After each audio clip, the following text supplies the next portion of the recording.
प्रकार की इन्फॉर्मेशन मांगी जा रही है कि आप अपना फेसबुक अकाउंट, अपना ट्विटर अकाउंट, हर प्रकार का सोशल मीडिया का प्लेटफॉर्म की जानकारी दीजिए। किस प्रकार की प्रोफाइलिंग को इनकरेज किया जा रहा है। अब this is just the beginning. अगर इस प्रकार के पब्लिक इंटरेस्ट को जाने दें और उसको मानते रहे और चुप रहें, तो आप इमेजिन कर सकते हैं कि आगे आने वाले टाइम में क्या होने वाला है। So whether it's the institute, whether it's look at the attack on the public intellectuals. What's happening to historians like Irfan Habib and Ramina Thapar? Is this the kind of India that we are really agreeing to live in? This is why we are wanting to return our awards. I'm also a graduate from film school. The main point I want to make is, by returning the award is, we have gone through various process of filtering and to get into a film school. Various exams, various interviews. By experts from all faculties, and somehow we get into a film school thinking that we are going to be inspired and guided by the teacher, the chairman of the film school, which the government, it's a cost the government is supposed to fill in. And it looks like, to me, it looks like a party affiliation is the only certificate to have a chairman for an institution of a premier institution like FTI. And if that's the case, what would be the fate of the rest of the educational institutions in this country? I'm giving up my national award in protest against the unmistakable interference of the present government in appointments to institutions of academia and culture. I'm also protesting the general atmosphere in the country where the Prime Minister doesn't care enough to categorically and unequivocally condemn incidents of intolerance and take clear and swift actions against members of his government and party who seek to belittle or justify such incidents. It's not been an easy decision. The national award is very precious to me, and I have great respect and gratitude for the jury members who considered me worthy of this honor. I'm giving it up to join the group of people who are trying to get heard, a group of people who are voicing their worries about what is happening in the country and who hope that things will change for the better. A lot of citizens had great hopes from the new government. I hope they're not let down by indifference, by attempts to justify the present injustices by talk of what has happened in the past. So I'm reading out Rafiq Elias's statement. He says, after much thought and with deep regret, I have decided to return my national award for the film Legend of Fat Mama in solidarity with my fellow filmmakers, film students of the FTII, and with concerned citizens of my country.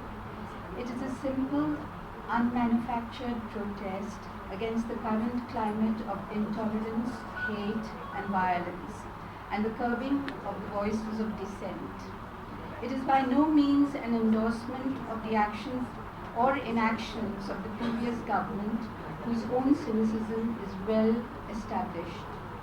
It is in response, however, to the unprecedented scale and comprehensiveness with which the values and interests of the India we believe in are being undermined. This is his statement, but as a writer, a cultural practitioner, and editor of a magazine that believes in cultural diversity, I too wish to express my solidarity with this group of people, for all those who have been made victims. I mean, even the fact that textbooks are being revised, that Ismat Chugtai and Safdar Hashmi are being erased from textbooks, this is an abomination, and I condemn it as a writer myself, and I do hope for solidarity from all of you. Thank you. My statement that you have got a copy of, but before that I really want to thank the press, the media to be here. Of course it's press's duty, media's duty to be everywhere where people can make news, but that you think that filmmakers protest, artists protest, make news, is worthy of covering. Thank you very much, and I hope really this news has more newsworthy than being just a sensational statement that more artists are joining the bandwagon. It is a wagon, and we want to all get into the wagon because we believe in the cause, we believe in the destination that the wagon is heading towards. I received the National Award for Janavil Yaro in 1984. This is the only national award I have for Janavil Yaro, and I feel very, very sad to part with it. I owe this award to my alma mater, FTII. There would have been no Janavil Yaro if I had not studied at FTII. The gesture, the act, the protest is primarily for the appointment of an inappropriate person as the chairman of FTII and some 3-4 members appointed on the governing council. We have raised the protest several times during 139 days of the FTI strike, but the government has failed to listen to reason. Many nationally and internationally have joined in this protest, including Noam Chomsky. Is Gajendra Chauhan the right choice? This appointment is an insult to our intelligence, and standing by this choice is kind of a slap on the thinking populace of this country. I want to ask the bureaucrats at the Broadcasting Ministry, the Minister of State Mr. Rathore and Minister Mr. Arun Jaitley, what face can they show to their family, to their children when they make and stand by such an appointment to a very prestigious institute? The appointment of 3-4 other members on the governing council suggests thirsting and forcing upon students a different ideology. In fact, that is a part of a larger design of this ideology to take over the cultural, educational, various other institutions of our country. This is not a protest against BJP only. We have protested through our works, Janavil Yaro, films and serials against the Congress government too. In fact, one of our serials, Police Station, got banned in 1985 with the remark incendiary by Doordarshan. BJP has a majority and mandate from the people of India to be in government. All stratas and classes of our society of haves and have-nots have voted them to power, but they have been voted for development and alleviation of poverty and suffering of the people, not to push their agendas which will take the country to doom and darkness, and where everyone's freedom will be threatened. Friends, I sit before you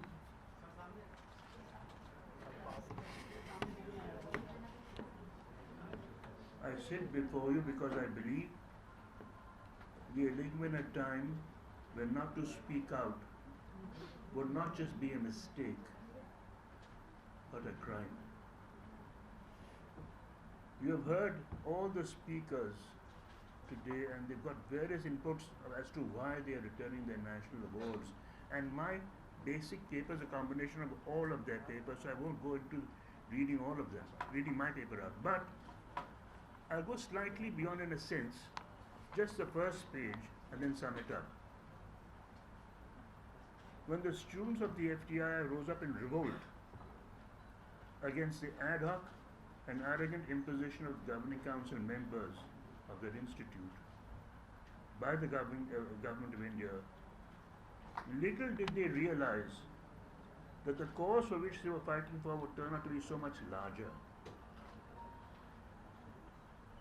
Joining them were a host of eminent writers, scholars, historians, painters, filmmakers, musicians, theatre personalities, scientists, professionals, and even industrialists who joined in the struggle to reclaim the soul and spirit of this land. The battle that the students had begun went beyond the manipulation of education to include intolerance, divisiveness, and hate. I would like to inform you that I am not an academic. I am a filmmaker, television producer, writer, traveler, and hopefully a thinker. Let me also inform you that this note of mine is written to open up a rigorous debate if we have to understand the nature of our country and where it is heading. To understand what I am getting at, I have to go a little further back in our country's history. We have to go back to the time when India became a constitutional republic. It was a time when our leaders defined the nation to the people of India and to the world. We were sovereign, and we were secular, and we were democratic. Here was a country that was primarily feudal, caste-ridden, that was born out of an incredible communal slaughter and largest mass migration of peoples in history, and yet had the courage to look into the future with a sense of purpose and, most importantly, a sense of poetry. It guaranteed freedom of expression, religion, and equality and justice for all before the law of the land.